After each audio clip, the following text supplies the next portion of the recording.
Friends, ಬನ್ನಿ ನಮ್ಮೂರ ಜಾತ್ರೆ ವೀರಭದ್ರೇಶ್ವರ ಸ್ವಾಮಿಯ ಜಾತ್ರೆಯನ್ನು ನೋಡ್ಕೊಂಬರೋಣ. ಬನ್ನಿ ನೋಡಿ, ಇದು 7-8 ಏಪ್ರಿಲ್ 7-8ಕ್ಕೆ ಜರುಗಿದೆ. 7ನೇ ತಾರೀಕು ಕೆಂಡಾರ್ಚನೆ ಅಂದರೆ ಕೆಂಡ ತುಳಿಯೋದು. ಅದಕ್ಕೋಸ್ಕರ ಸೌದೆ ಎಲ್ಲ ಸುಡ್ತಾ ಇದ್ದಾರೆ ಕೆಂಡ ತಯಾರು ಮಾಡಲಿಕ್ಕೆ. ಬಿಲ್ಪತ್ರೆ, ಮರದ ಸೌದೆ, ಗಂಧದ ಚಕ್ಕೆ ಎಲ್ಲ ಸುಟ್ಟು ಕೆಂಡನ ತಯಾರು ಮಾಡ್ತಿದ್ದಾರೆ. ಹಾಗೆ ಬೆಳಗಿನ ಜಾವ 5 ಗಂಟೆಯಿಂದಲೇ ದುಗ್ಲದ ಶಾಸ್ತ್ರ ನಡೆಯುತ್ತೆ. ಅದೇ ಟೈಮಲ್ಲಿ ತೇರು ಸಹ ಎಳೆಯುತ್ತಾರೆ. ವೀರಭದ್ರನ್ನ ತೇರಲ್ಲಿ ಕೂರಿಸಿ ತೇರು ಎಳೆಯೋದು, ಅದಕ್ಕೆ ಬಸವ ರಥೋತ್ಸವ ಎಂದು ಕರೆಯುತ್ತಾರೆ.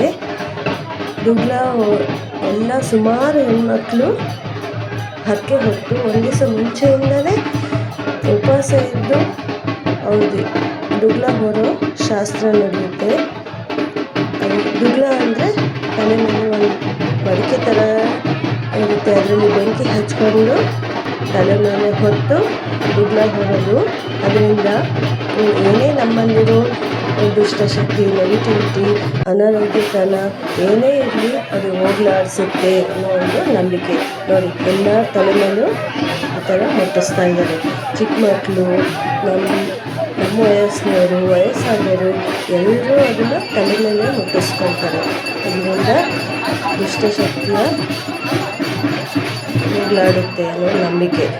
ಹೆಣ್ಮಕ್ಳು ಅವರು ಆಸೆ ಆಕಾಂಕ್ಷೆಗಳು, ಕಷ್ಟ ಕಾರ್ಪಣ್ಯಗಳು ನಿವಾರಣೆಗೋಸ್ಕರ ಹರಕೆ ಹೊತ್ತುತ್ತಾರೆ.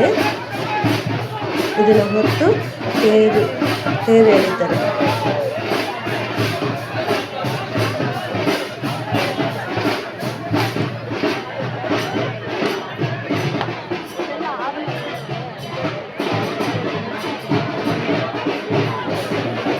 ಈ ದುಗ್ಲ ಹಿಡಿಯೋದಾದ್ಮೇಲೆ ಮಧ್ಯಾಹ್ನ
ಕೆಂಡ ನೋಡಿದ್ರಲ್ವ, ಕೆಂಡ ತುಂಬಿದ್ದು ವೀರಭದ್ರ ಸ್ವಾಮಿ ಪಲ್ಲಕ್ಕಿ ಮೇಲೆ ಕಡೆ ಪೂಜಾರಪ್ಪ ಎಲ್ಲ ಜನರು ಕೆಂಡ ತುಂಬಿದ್ದು ನೋಡಿದ್ರಲ್ವ.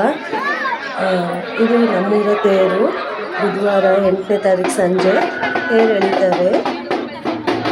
ನೋಡಿ ಎಷ್ಟು ಚೆನ್ನಾಗಿ ಎಲ್ಲರೂ ಜನರು ಸೇರಿದ್ದಾರೆ ಈ ತೇರಿಗೆ. ನಮ್ಮೂರ ಸ್ವಾಮಿಗೆ ತುಂಬ ಜನ 16 ಊರುಗಳಿಂದ ಸೇರ್ತಾರೆ, ತೇರು ಎಳಿಲಿಕ್ಕೆ ಸೇರ್ತಾರೆ. ನಂದಿಕೋಲು, ಚಮಳ ಎಲ್ಲ ಸಾಗಿಸ್ತಾರೆ ಇಲ್ಲಿ. ಸುಮಾರು ಜನ ಜಾತ್ರೆ ಅಂದರೆ ಈ ಥರ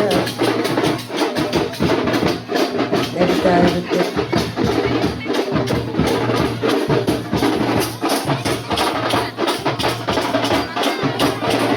ಇದು ಕರಿಯಮ್ಮ ದೇವರ ಪಲ್ಲಕ್ಕಿ ಕೂರಿಸಿ ವೀರಭದ್ರದೇವರ ಸುತ್ತ ತೇರು ಎಳೆಯುವ ಮುಂಚೆ 3 ಸಲ ವೀರಭದ್ರದೇವರು ತೇರು ಸುತ್ತ 3 ಸಲ ಸುತ್ತಿಸ್ತಾರೆ, ಪ್ರದಕ್ಷಿಣೆ ಹಾಕಿಸ್ತಾರೆ, ಆಮೇಲೆ ತೇರು ಎಳೆಯೋದು.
ತೇರು ಎಳಿಲಿಕ್ಕೆ ಶುರು ಮಾಡಿದ್ರು.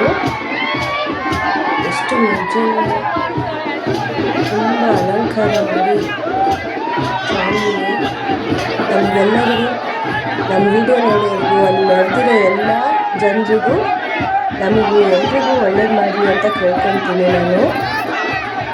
ಹಾಗೆ ಫ್ರೆಂಡ್ಸ್, ನಮ್ಮ ಚಾನಲ್ಗೆ ಲೈಕ್, ಶೇರ್, ಸಬ್ಸ್ಕ್ರೈಬ್ ಮಾಡೋದು ಮಾತ್ರ ಮರಿಬೇಡಿ. ಧನ್ಯವಾದಗಳು.